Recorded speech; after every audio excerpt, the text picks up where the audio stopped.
Olá, sejam bem-vindos os estudantes da Escola Israel Leocárdio, os demais visitantes da plataforma do YouTube. Meu nome é Jatane, sou professor de História e hoje a gente vai iniciar mais um capítulo, no caso aí seria o capítulo 4 do livro de História, que vai falar sobre a Grande Depressão ou a crise de 1929. Vale ressaltar que a intenção desse vídeo é fazer um breve resumo desse conteúdo, né? Apresentando aí os principais pontos ou acontecimentos desse evento aí na história. Para iniciar aqui o assunto sobre a crise de 1929, primeiro é preciso entender que o mundo já tinha passado por uma grande guerra, no caso aí a Primeira Guerra Mundial. E essa Primeira Guerra Mundial ela teve efeitos desastrosos para a Europa, né? Sofreu muito com a destruição de fábricas, pontes e estradas, devastou os campos e agrediu duramente o meio ambiente dos países europeus envolvidos no conflito. No caso dos Estados Unidos, a história foi bem diferente, né? Primeiro porque o seu território ele não foi atingido pela guerra. Segundo porque o conflito trouxe riqueza e prosperidade. Os Estados Unidos vendia armas, alimentos e matérias-primas durante o conflito.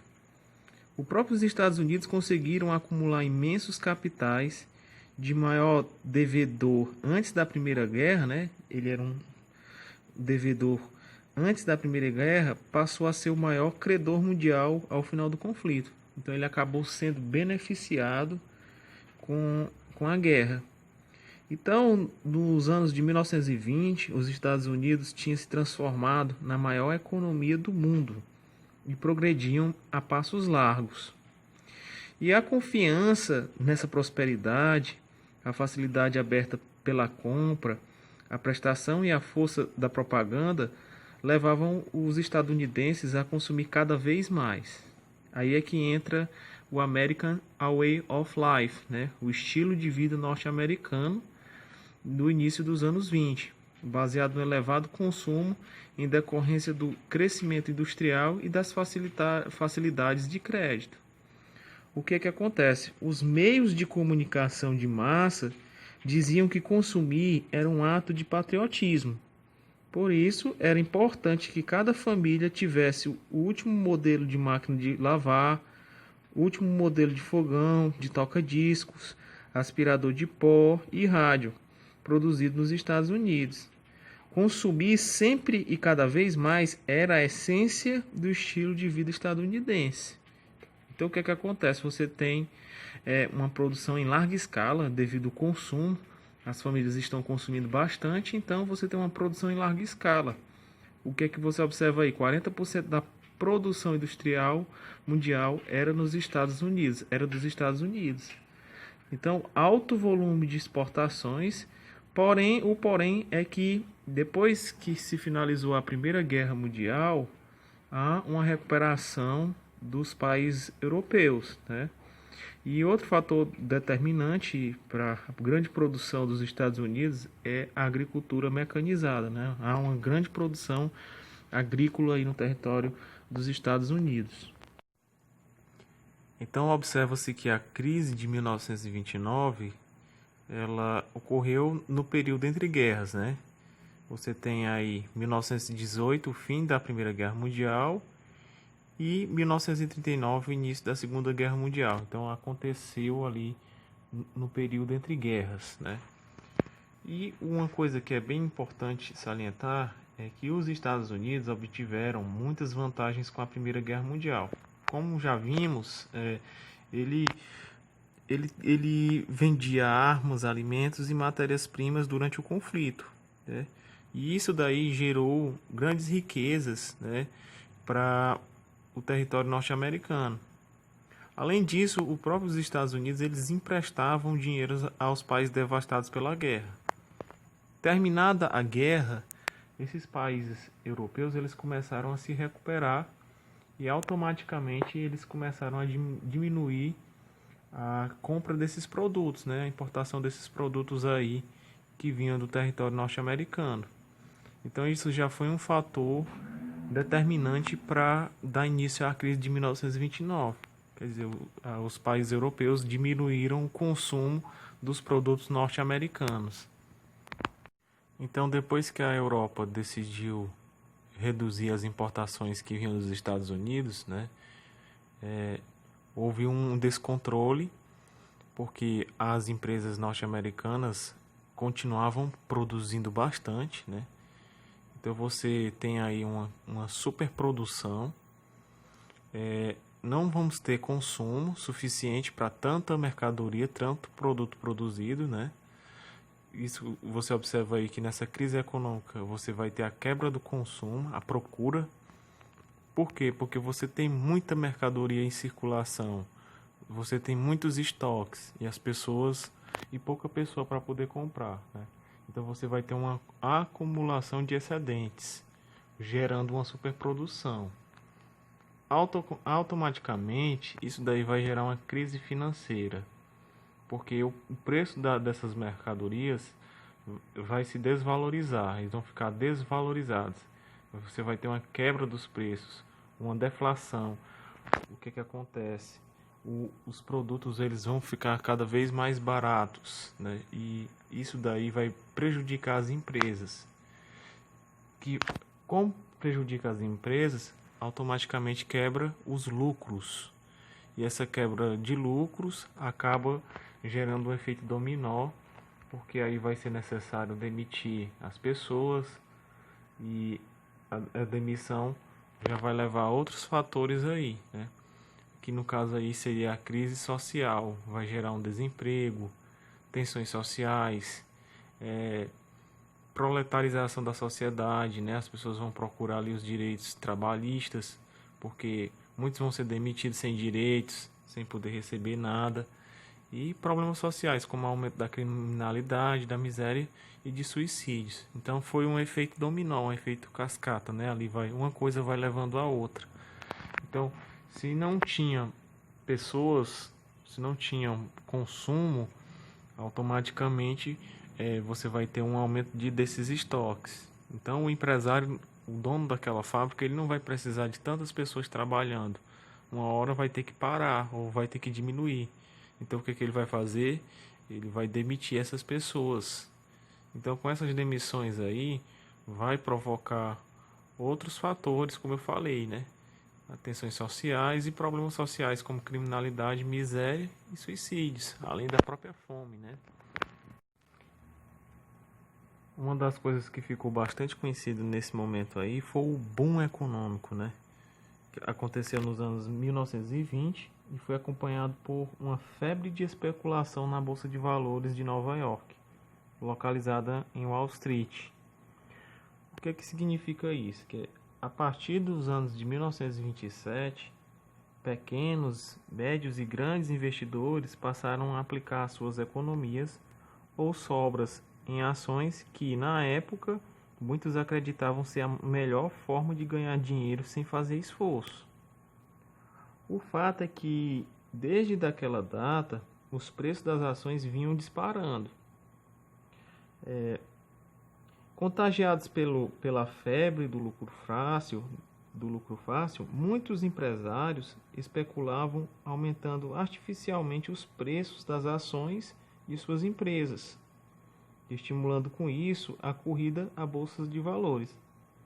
Depois de uma alta espetacular no primeiro semestre de 1929, os preços não correspondiam mais nem de longe à real situação das empresas. Mesmo as que se encontravam no vermelho viram as cotações de suas ações subirem muito acima do esperado.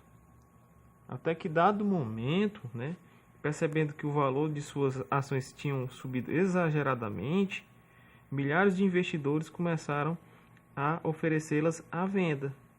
E como não havia compradores para elas em números suficientes, os preços desabaram, atingindo os piores níveis na terça-feira, 29 de outubro, dia do crash, né? Mais conhecido aí como quebra da Bolsa de Valores de Nova York. O fato marcou o início da maior crise da história do capitalismo, que ficou conhecido como a Grande Depressão. Então percebe-se que naquele momento as pessoas pediam dinheiro aos bancos para investir em ações. Era uma forma de conseguir ganhar mais dinheiro, era fazer isso, né? Eu vou lá no banco, peço dinheiro emprestado e invisto em ações com a intenção de futuramente receber e lucrar com isso. Porém, com a Quinta-feira Negra, o 24 de outubro, o valor das ações acabou despencando, de tal modo que o dinheiro que foi investido, as pessoas acabaram perdendo. Como as pessoas acabaram perdendo aquele investimento que foi feito, elas não conseguiram mais pagar os bancos. Automaticamente vai provocar a falência de muitos. Estima-se que entre 1929 e 1932 verificou-se a falência de 3.463 bancos e de 84 mil indústrias. Outras indústrias diminuíram drasticamente a sua produção. Consequentemente, como eu falei, milhões de estadunidenses conheceram o desemprego e, em pouco tempo, a mendicância e a fome. Então, com o início aí da crise, né, a crise praticamente estabelecida, milhões de pessoas deixaram de pagar suas prestações, né? E o desdobramento mais terrível da Grande Depressão para os assalariados foi o desemprego, que atingiu níveis altíssimos e sem precedentes na história do capitalismo e em vários países do mundo. O que você observa aí nesse cartaz aí, nessa imagem, pessoas na fila, né, para pegar sopa devido à crise, né, o desemprego, e para não passar fome, essas pessoas acabavam se submetendo a ter que pegar comida ou roupas para poder sobreviver.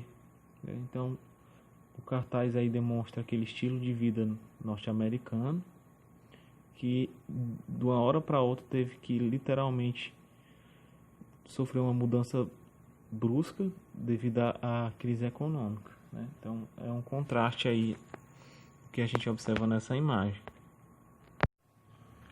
Então, quais foram as repercussões da Grande Depressão, né? A repercussão internacional.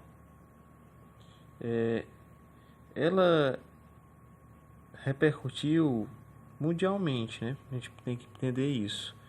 Os Estados Unidos cortaram os investimentos externos, suspenderam os empréstimos a outros países e reduziram suas importações, afetando-os a muitos, inclusive o Brasil.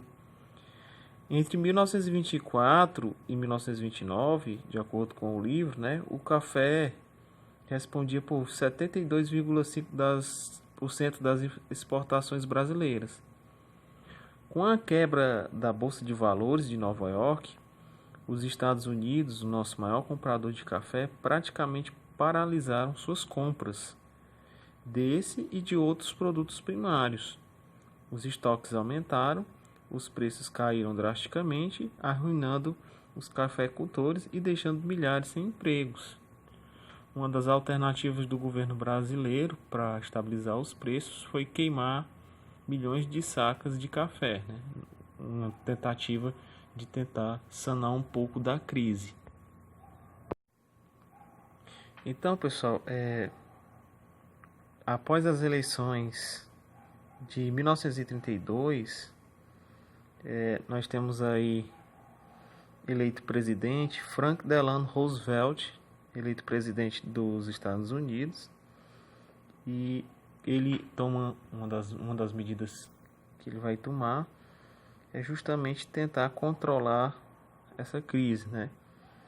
Então, o que é que ele faz? Ele monta uma equipe econômica, e essa equipe econômica aderiu às ideias do economista britânico John Maynard Keynes, que se opunha ao liberalismo econômico e defendia a intervenção do Estado na economia. Então, o que é que se vai perceber? É que a única estratégia que eles tinham para tentar tirar os Estados Unidos daquela crise era intervir na economia. O Estado deveria intervir na economia. Como? Ele deveria intervir por meio de investimentos públicos, porque o Keynes, né, ele acreditava que se o Estado intervisse ou investisse pesadamente na economia, seria possível elevar os níveis de renda e de emprego. Então, pessoal, no poder, o presidente Roosevelt lançou um programa conhecido como New Deal, o Novo Acordo, que no caso seria um audacioso plano de intervenção e planejamento do Estado na economia e que previa indenizações aos agricultores em acordos para que reduzissem as áreas de cultivo, né? Era uma alternativa para diminuir a superprodução agrícola e controlar ela. Concessão de crédito para pagamento de dívidas. O governo começou a emprestar dinheiro para que essas pessoas pudessem pagar suas dívidas e pudessem se recuperar economicamente. O monitoramento do governo sobre os preços de produção é novamente uma forma de controlar a superprodução e estar ali de olho também nos preços das mercadorias. A criação de leis e instituições para vigiar a Bolsa também, que a gente sabe que a Bolsa também foi um dos responsáveis por aprofundar essa crise econômica. E um interessante que foi o investimento de 4 bilhões de dólares em obras públicas. De fato, o dinheiro foi aplicado na construção de usinas hidrelétricas, hospitais, escolas, aeroportos, portos e represas. O que acontece? A realização de obras públicas enormes, muitas pessoas trabalhavam nessas obras, reduzindo o desemprego. Isso foi uma alternativa brilhante para gerar emprego aí para essas pessoas que estavam sofrendo, né? Criação de uma série de leis trabalhistas, que é a redução da jornada de trabalho e uma instituição de um salário mínimo, e a criação do estado de bem-estar social, o welfare state, né? Então, algumas coisas facilitaram, né, para que os Estados Unidos pudessem sair dessa crise, né? E a gente tem aí, para finalizar, a fixação de um salário digno, né, como eu falei, para os trabalhadores, seguro-desemprego, o seguro-velhice para os maiores de 65 anos. Então, com esse conjunto de medidas, né, houve o aquecimento da economia e foram criados milhões de novos empregos. Os salários recuperaram parte do seu poder de compra e a partir de 1933 a renda nacional voltou a crescer. Então, pessoal, com tais medidas do New Deal, os Estados Unidos aos poucos foi se recuperando da crise de 1929. Né? E aí, como eu falei, a partir de 1933 a renda nacional voltou a crescer. Então, pessoal, era só isso. Eu fiz um breve resumo do conteúdo aqui. Desde já gostaria de agradecer e até a próxima aula.